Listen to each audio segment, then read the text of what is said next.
Hi, everyone, and welcome to the Jake Whitworth Show, Drag Race UK edition. Today, the special guest is the icon, the legend, and contestant on season 7 of Drag Race UK herself, Paige Three. Hi, Hi, Paige. Jake. Hi. How are you?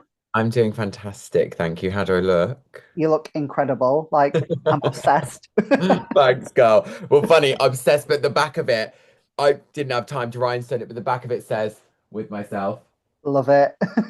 I don't have anything drag, so I just put on my Sugar Babes t-shirt that I got from the concert. It So, works. We're kind of giving the same vibe. yeah, Got like a t-shirt with a slogan that's quite stand out there. yeah.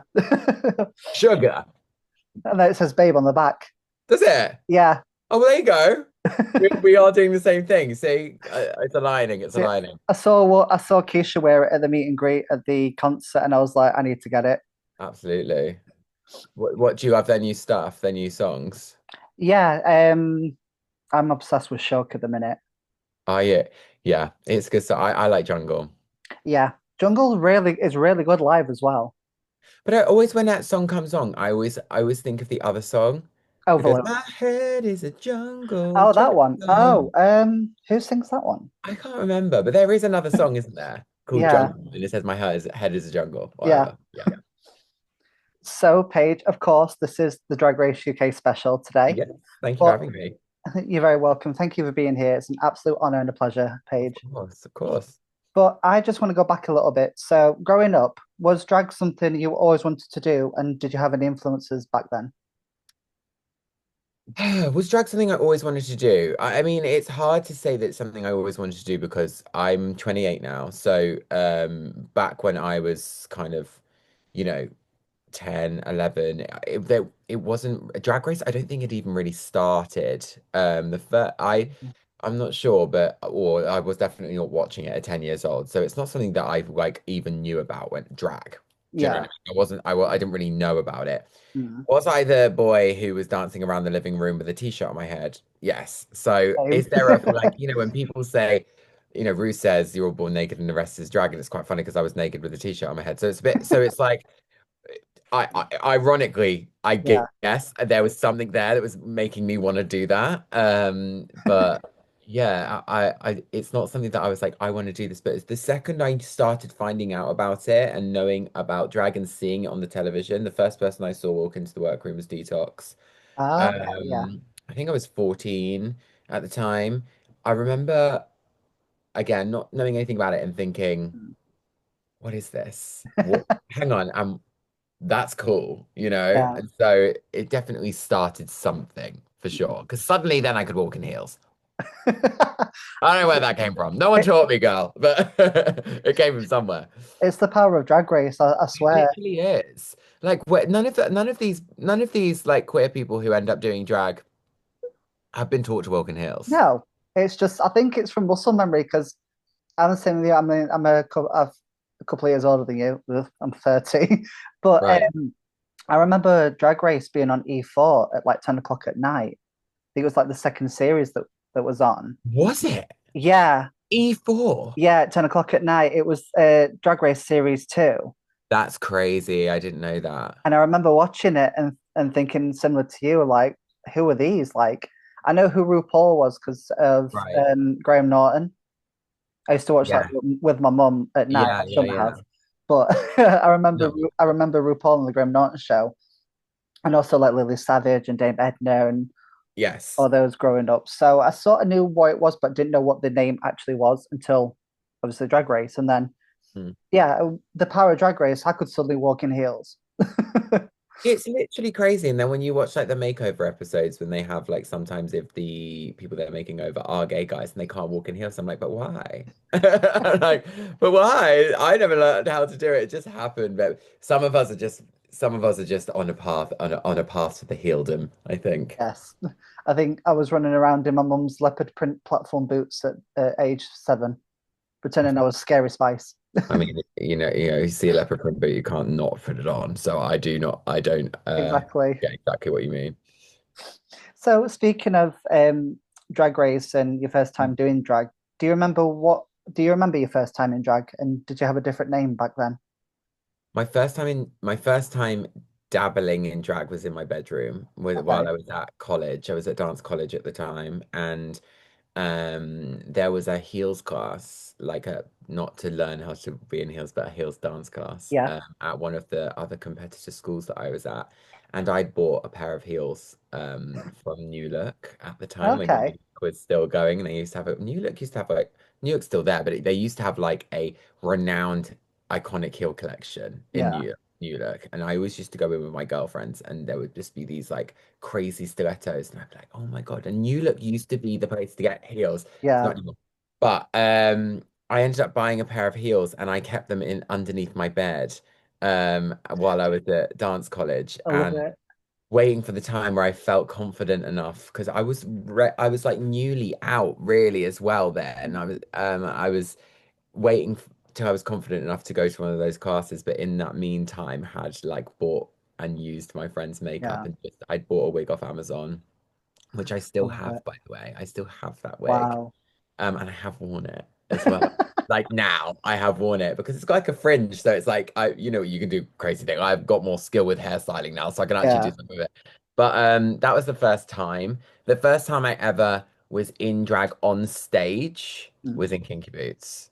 Oh, My nice. opening night in Kinky Boots, Nice. which was a how do you say it? Thrown in at the deep end. Like if Yeah. you're going to be thrown in to drag being on stage, doing it in front of 2,500 people as your first time Wow. is a thing. Do you know what I mean? Yeah.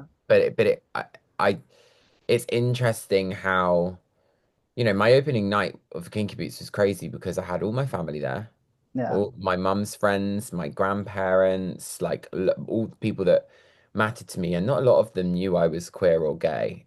So it was a big deal for me to walk out on stage in a Yeah. bikini, Wow. and like kind of own that, but it's strange how even in that really high pressure environment I felt so comfortable. Yeah, I can see why, because obviously you were thrown into the deep end, but knowing that your family were there to support you, Yeah, it kind of gave you I'm sure it would give you that confidence boost to get out there and be like, look, for my sure. family's here to see me. I always say that like I owe so much to Kinky Boots Yeah, because um one, the show itself is like has an amazing message yeah, of just be who you want to be, and you can change the world when you change your mind. I think that's so important right now. yeah. But I think this set so that pushing that message to an audience, the first thing is a good thing. But secondly, like allowed me to come out to so many people who are part of my friends and family Oh, without me even having to say a word. yeah. So it was I owe it a lot. I do. I guess you could say Kinky Boots was your coming out story. It actually was. For real. For real, for real. I mean, Amazing. obviously people knew I was gay and like queer and stuff like before that. But if you didn't know, me walking out in a bikini and a pair of heels and absolutely slaying the game is kind of like, oh right. So I see how she's comfortable up there. It did the It's talking for me. it's all the dance. It's the dance background as well that would have Yeah. helped. Yeah, Yeah. I did dancing when I was a kid, and then I think the first time I did drag, it was at a friend's charity event, and a person did the makeup for me because I didn't know I wasn't that good at it at all. Sure. Like, I thought I looked amazing though. Like, you couldn't tell me nothing. We always do the first time round, baby. We always think, oh, mama, I have really done this today. And then you look back 4 years later and you're like, oh. It's like, why is that brow so thick? Yeah, why? What? Because usually because it's oatmeal Yeah. underneath it. The first time I blocked my brows, it looked like I'd been rummaging my face in a bowl of porridge. So, Oh my yeah. God. I used to get my eyebrows waxed and shaped, so I'd use my natural brow, but Oh, stunning. they were quite thick, and I thought I looked amazing. So yeah, like I got a lace front wig though for my first wig, which I was proud of. That was my first. I had to get one. I was like, if I'm gonna do One step ahead of me, babe. I had a hard front bang. I think it was like £13 from Amazon. It was like this red and black curly, like Shania Twain looking wig, which I was quite happy with. Quite divine. But yeah, the face wasn't. I love that. That is so funny. So, speaking about the kinky boots stuff and that, and Mm, your drag name it is an absolute stroke of genius, Page 3. thank you. I remember you explaining it on one of your TikToks recently. Right. and I grew up in that same era, so I know where your name comes from. Yeah, But for those who sort of don't really know what page three means, can you give us a little backstory as to why you for have that name? sure. Why I got it, I don't know, because we actually had a bit of a naming ceremony between friends when I was in Kinky Boots. That's when I first got Page Three, and it wasn't the part's name. Yeah. All of the angels in Kinky Boots are unnamed. So we were Okay. able to come up with our own names, and it was a conversation between all of us.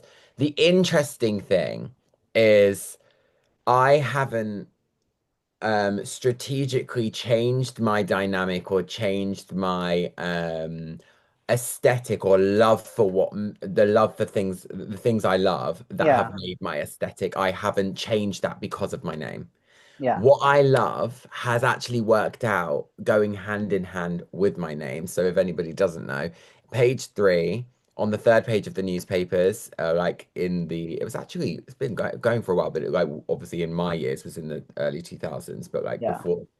before then was topless and glamour models. And a lot of them went on to, well, a few of them went on to go and be Playboy models, which is where my join up of Pamela Anderson and my love for her aesthetic Yeah. and just the glamour and the tabloids of it all. And I wanted something to be stereotypically British, but have this American streak. And I think what was so cool about the Page Three girls is that they exuded this glamour and confidence in a woman. I mean, I am obsessed with women. That's like one of the most amazing things about being a drag queen is that I worship women. So like I see Page Three Yeah. as some people would see it as maybe derogatory, but I've spoken to some of these Page Three models myself, Yeah. and they have said it was an incredibly empowering part of their life, and owning their womanhood. So that's what Page Three kind of means to me. Yeah. Yeah, it's a pun. It's a pun. I love it. Honestly, like as soon as I saw the name, I was like, that's incredible. Like I think the same as you growing up, I didn't really well, obviously I'm gay, so I didn't really look at that back Sure. then. But my dad used to, and I just thought I went to mom and was like, why is that in the paper? Like Right. not really know anything about it. And then obviously realizing now the whole feminism and empowering thing. Yeah. You look back at it and think that was really ballsy for women to do It's back really, then. really ballsy. Really ballsy. It's the same with Playboy. Obviously, Playboy, the magazine on the shelves, doesn't really exist. Well, it doesn't exist anymore. No, I think they're trying to bring it back, but in just a different way that's maybe more inclusive because I wouldn't say it was as that inclusive back then, no, but that was ballsy. You know, having all these men's magazines and men's fitness and men's yeah, style and and then Playboy with this gorgeous woman on the front. I think that's empowering for women in itself. yeah. That's really owning womanhood. I mean, you know, I'm sure people would think differently about it, to be honest with you. But again, I've being obsessed with these things. I've watched the Playboy documentaries. I've watched the girls talk about it. I used to watch what's it called? The house show, the bunny house Yes. show. Um, Didn't one of them do her own documentaries? What was it? Kendra. yeah.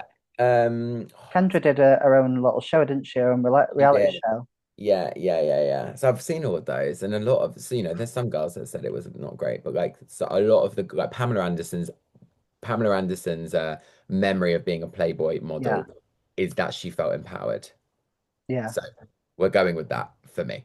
I feel like she still exudes that empowerment to this Oh day. my Not God, wearing any makeup as well and going out there it's for truly fame. iconic Like, to think that she had done this huge big blonde hair with the pleasers and yeah, you know, topless and smoky eye, the iconic linered lip with the gloss and just like the really bright highlight under the brow and stuff like that. And now she wears nothing. It's just iconic. yeah, She said, I've done it, guys. I'm yeah, not gonna, I watch this now. This is my new, she was being an empowered woman by then by owning her sexuality, I think. yeah, And now or sex appeal rather. And now she's owning it by being still sexy. Obviously, she was gorgeous, but she's owning it by in a different way. yeah. I guess you can say Pamela Anderson walked so Page Three could run. Mama, you best believe, and I will be running. Speaking Sprinting, of honey. speaking of running and racing, we have to talk about Drag Race UK. Of seeing as course. this is the special episode. You're on the new season, season 7. Congratulations. Thank you. I should say Thank congratulations, more like. you. Yeah, thanks. It's crazy. Was Drag Race something you set your mind on from the get-go, and was you a fan of the previous seasons? Yeah, I mean, of course. I think Drag Race for our community is incredibly important. I know, like I said, the first person I saw walk into the workroom was Detox. Yeah, I remember being back then at 14 years old and not knowing if those weird things I was feeling or those so strange things that I was like, what's this in myself? Were okay. And yeah, watching Drag Race and seeing someone provide artistry and be confident in that and compete yeah, doing it provided a platform that was like, it is okay to do that. So I've been a huge fan of the show for that reason, and also like it's just good as it's just a great show. Like no yeah, wonder it's done so well. So for me to actually be part of it now and be one of those yeah, girls that hopefully I can be that for a 14-year-old now because the world is crazy right now, absolutely crazy. And I'm sure that there's a lot of queer people who are thinking at 14 years old, ooh, what is anything I'm doing okay? Because there's not, it's a yeah, lot of people are saying it's not. So if I can be that person, I just feel very grateful, to be honest with you. But I've wanted to do Drag Race UK for a while, um, for a while now. So, but it's interesting, and I've said this to the girls, like there could have been other seasons that I got put on, if I was right for it, but I wasn't right for it. And no, that's what matters because I can now in having done the show and knowing it, I can't imagine myself in any other cast but the one I'm in. okay, yeah, You know, I love I that. have my space, I have my slot Yeah, alongside these incredible other artists who I just adore. These girls are so talented. They're so amazing. They are lovely people. Um, Sometimes. No, I'm joking. I Most of the love time that. they are. Most of the time they are. I love Obviously, it. we it gets a bit shady sometimes, but like we are drag queens. But, you know, they're I feel very lucky to be part of this cast. So yes, I've wanted to do it, and I'm glad that I am doing it now. So been seeing on Instagram Reels, your performances lately, and Uh-huh. you are serving pop princess realness, might I add. Thank you. Like Thank you. I mean, incredible. I'm very inspired by the girls. I mean, Tate McRae is just I really believe that right now there's this influx of women in pop music. Yes, And they're all dancing and they're all doing stage production. And I'm feeling very revitalized and rejuvenated, my darling. I'm I feeling love very it. excited about it. And like, what I love to do, one of the main reasons that I do performances like that is because when I was younger and I would watch Britney Spears and Yeah, things like that, doing these VMA and MTV shows, performances, I would always be like, I want to do that, but I yeah, can't do that. So now I do that. yeah, Do you know what I mean? I'm like, not that I'm doing the MTVs yet, yeah, but it's like the drag of it all and putting that production and that show and the choreography and the visuals and that and the wind machines and everything. It's not to make me be a diva. It's for no, me to enjoy the stage production of it all because like I was so obsessed with it as a young boy, and this is my way of like doing it, you know? yeah. From what I've seen, I don't think you're being a diva. I think you're living out your childhood fantasy right there. Like Absolutely, I you're living out am. your best Britney fantasy, like And I'll VMA never apologize performance. for that because, like, if I can live my fantasy on stage and get paid for it, I'm gonna, you know? So speaking of your gigs, Mm. for those who don't really know, what can you expect at a Page Three gig?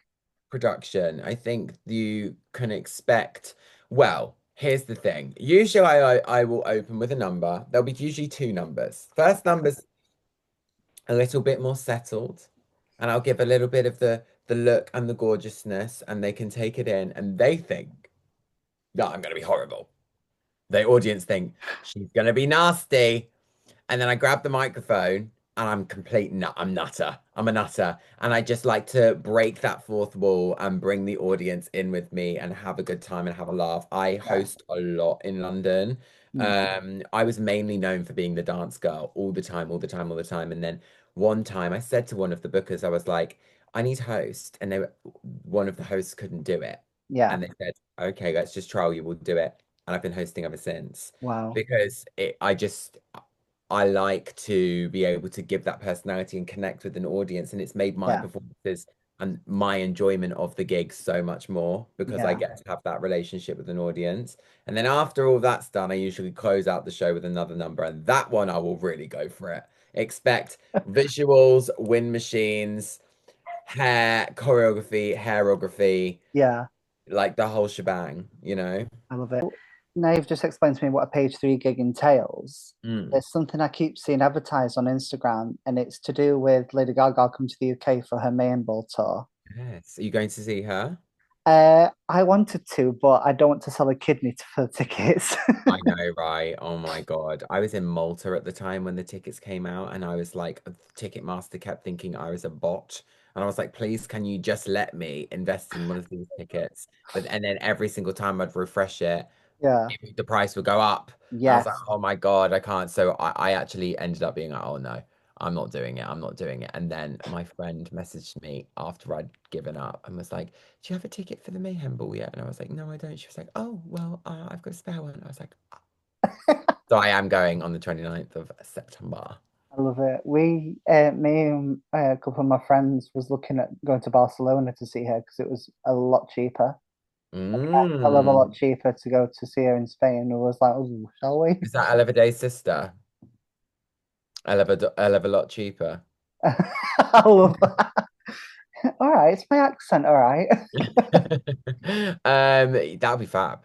I love seeing an artist in a different country. I went and saw Lady Gaga. Well, I actually saw the Chromatica Ball, and then I loved it so much that I booked a flight and flew to Chicago and saw it the 2 days later.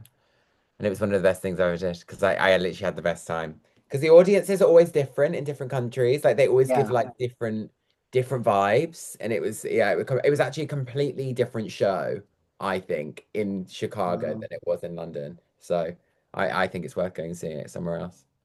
Love it. Because yeah, doing sort of like is it like an after show gig? I met Oh, like what Lady I'm Gaga. doing. Yeah. Yeah, so we've got the Mayhem like rave happening. It's people that do I think they've done a similar show in New York. Hmm. And they're bringing it over to London, and there's like a few of us part of it, like some of the girls you might know. Octavia's doing it, Oh, nice. Bones doing it, I'm doing it, Flesh, Ahura, Tace, Wow. um, Jan Sport. It's a really good group of girls. And we're basically it's like back to back Gaga all night. Nice. Yeah. We're gonna see the Dead Dance. You might see it from somebody. It won't be me. I can do it now for you if you want. That's all I'm seeing at TikTok at the Something minute. like that, isn't it? Yeah. Something like that. And then like stabbing yourself in the stomach, something like that. I didn't bother learning it, but no, someone will do it, I'm sure. I I'm love sure. it. So before we go, one question I want to ask you. Okay. Besides being on the new season of Drag Race UK, which by the way, guys, next Thursday, 9 o'clock, BBC Three and iPlayer. You guys better watch it. If you don't tune in, I will be knocking at your front door. Watch this Queen, because you never know. You I'm never know. I'm rooting for this one right here. Just saying. Thank you. Has there been like a pinch me moment in your career so far where you stood back and gone, did that just happen? Yeah, becoming a Colby. Oh wow. Um, I've had many pinch me moments, but most of them have been more outside drag. Okay. I've done some crazy things as a boy, like where like performing for the Queen and things like that. It's just crazy, when you go, wait, what? That's Yeah, crazy. Or like dancing for Shirley Bassey. What? incredible. That's nuts. So they're definitely pinch me moments, but becoming a Colby, it's I don't know how to explain it. It's like I've respected Sasha for a long time, Yeah, pre-Drag Race. You know, it's not just all about Drag Race when it comes to drag. She yeah, represents a lineage of incredible drag performers, and her continental run and was, in my opinion, iconic. yeah, And I learned a lot about drag performance from watching her when she did at Continental. She did the 212 number with the dancers, and she had like the lead and she oh had the yeah, ponytail, and it was just like very iconic. And then one of my, well, actually, I think my favorite performance of hers ever was when she did Nightgowns for Sasha Velour yeah, in New York, and she did a number two, My Mind, and it was like very heartfelt, very, it was a different kind of drag performance, you yeah, know?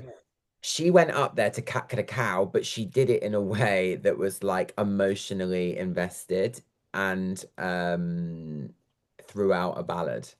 I've not yeah, seen it like that. no, Well, I know people who's done it, but like I just connected to it so much. So I learned a lot about drag performance as a yeah, dancer from her. So for her to ask me to be her daughter was very crazy, wow, and definitely a pinch me moment, you know, from the year before or just a year and a half before me seeing she was on Drag Race and loving her throughout her run and watching yeah, her and thinking, wow, and then watching her step down look and thinking, oh my God. And then within half a year, I'm her drag daughter. You know, that's a pinch me moment because it's like I did that myself. yeah, You know, I did, and also, you know, Sasha Colby doesn't represent my drag. I've worked hard for a long time before I yeah, did this. Like Page Three was an entity within itself, but it's more a fact of not me being a Colby, it's me being recognized by a drag performer who I respect a lot. That's yeah, what I think is the pinch me moment. You know, if someone yeah, going, "Hey girl, like you're really good," and that's from someone I respect so much. yeah. So that was my pinch me moment. And then there's the Drag Race. I love that. Then you're like, okay, that's a pinch me moment. Walking into the workroom for the first time, it really is. Well, actually, I'd say it's walking into the workroom, but it's not. It's just before. Yeah, Just before you walk in. They give you a three, two, one, off you go. yeah, And just before that three, two, one, I'm stood and I can see in the backstage bit the first bit of the pink wall. And I remember thinking to myself, oh, you did it. Like, you did it. Like you're here. You made it. exactly. And now you're about to walk on and hopefully not mess up your entrance line. So, and then they go, and then he goes, okay, three, two, one, off you go. And you're like, Oh, you just walk into the room. That is another huge pinch me moment. wow. I think something similar I experienced on that documentary Dear Viv when they was on about the first season of Drag Race UK, sort of like the 3, 2, 1 moment, but you could hear the Queens before. Yeah, you can if there's people in there before you, you can hear them. Um, and yeah, I won't comment on that because I won't tell you which order we went in. But yeah, it's a crazy experience. And like seeing RuPaul, like what? Like I turned the corner for my first runway, and I remember thinking, oh my actual God. Like that is RuPaul in full drag. Wow. Like there's one thing seeing Ru out of drag, which obviously we do before the runway, Yeah. but then there's seeing Ru in drag. Only a think about this. Ru don't go out in drag. No, Only a small amount. There's a lot of people have done Drag Race, but only a small amount of people in the grand scheme of drag queens get to see RuPaul in drag. exactly. And I'm one of them. And she looks identical in real person as she does on TV. I can believe it. Mama, RuPaul is 712 years old. She looks she looks about 30. It's crazy. She looks incredible. So beautiful. I love it. Raven's makeup on her is amazing. Yeah, it's just all it was all crazy, to be honest. I love that. You're making me feel anxious now, like I'm going on the wrong way. Maybe you are. Season 8 casting open today. Well, Faye Poser might make an appearance. You never know, babes. You never know. I'd love to. That'd be a dream of mine. Even just to even if I got kicked out in the first episode, I'd be like, I've made it. Like Absolutely. I that's mean, it. like, it's a huge thing for everybody. Whether you go home first, last, in the middle, whatever it is, it's like we did it, you know? I mean, if I went on home on the first episode, I'd be known as the pork chop queen. So that's an achievement in itself, really. Absolutely. It's a title, honey. It's a title. You get Miss Congeniality, Pork Chop, and the winner. And fan favorite, of Yes. course. So my last question to page three. hmm What's next for you? World domination, darling. I feel like a lot of people say that. But I mean it. What would be really important for me is to be able to share something that I do really well. When I perform well. I've honed my artistry as a stage performer for a long time. Yeah, I've worked as a dancer outside of drag for a while, and within drag have honed it into be good. And I just want people to see it. So if yeah, I can gain an audience big enough to sell out a large venue that will want to come and see me put a real good show on, yeah. that's what I want to do next. But aside from that, you'll be able to catch me absolutely everywhere on every single television show and Oh every single yes. radio and every single podcast and every single Instagram post and every single thing you'll ever do in your entire life. You will not be able to open up your phone and not see my face. So you better get into it. I'm waiting for you to be on I'm a Celebrity at some point. So am I. Would you I do do I'm a it. Yeah, Celebrity? of course. I would love to do it. I would absolutely love to do it. I just think I'd be like quite fabulous actually. Because I think, you look at a drag queen, you're like, oh yeah, like, mama, I take this wig off and I take this makeup off. I am a man and I will go off. Honey, you throw me in that coffin with those rats and I'll be fine. I'm ready to get all ratty with it. Put a snake round my neck. Like I literally don't care. I'm up for it. So I think I'd be quite good. Watch me get there and absolutely chicken it. Yeah, I think for you, I'd love to see an I'm a Celebrity, Dancing on Ice, Strictly, everything. Dancing on Ice is a weird one. I would absolutely love to do it, but I'm a liability. I feel like my ankles are like sacred to me. I tore 4 ligaments my ankle in a show once, so like I feel Ouch. like I'm just asking for it. And Mama, I need to be able to dance. I'm dancing for my dinner here. Do you know what I mean? So I need to be able to do it. So if I went and go and did something of Dancing on Ice and it would be catastrophic, that would be me done. So I need to. I think maybe not dance. Well, Dancing on Ice, contact me. We can have the chat. Let's see what the paycheck is, shall we? I love that. Maybe Strictly's a safer option for you Yeah, then. well, let's just stay off the ice and just do the dance moves on the floor. If you was in Strictly, what would your your specialist dance be? What would you think Oh you'd my excel the God. most in? Such a good question. I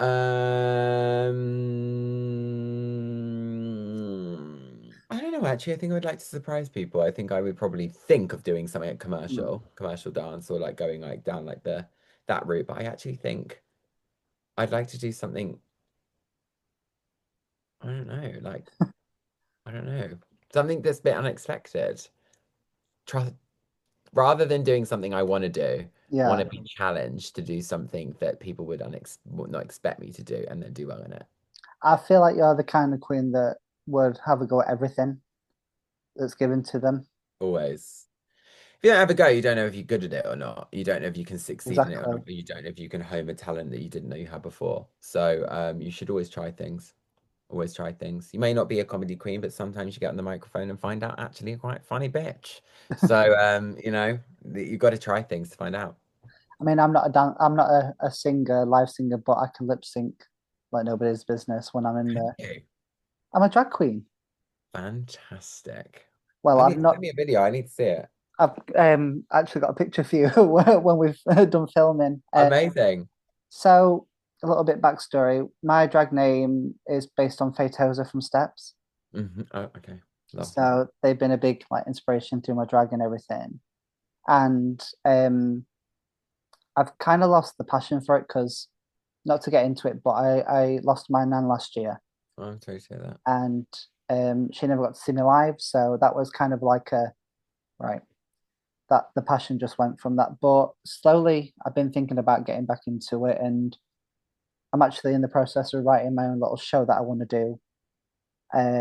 It's like a drag tribute to Steps. Absolutely. What's it called? So the working title is Steptacular Extravaganza. Okay. I So thought you were going to say something like walks instead of steps. Walks or yes. stairs. I'm dead. Stairs is hilarious. Escalator. God. Escalator, the drag spectacular. Oh my Fabulous. God. Fabulous. So I was going to choose Here and Now, but that's been taken. That's the Sorry about musical that. title. There you go. There you go. Well, Paige, thank you so, so much for joining me today on this Drag Race UK special edition. Of course. Thank you for having me. I really appreciate it. It's been an absolute pleasure and an honor. And if anyone wants to follow Paige Three, which I think you should, I will put all of the social media links in the description below. And make sure to watch the new season of Drag Race UK on BBC Three and iPlayer next Thursday at 9 o'clock because You'll see me there. your girl will be in there. I'll Okay. be there. Winner. Winner right there. Calling it. I'm calling it right now. Let me just grab my crown and Snapchat. Well, thank you again, Paige. And Yeah. I will see everyone on the next episode. Bye, everybody. Bye, guys. Thank you.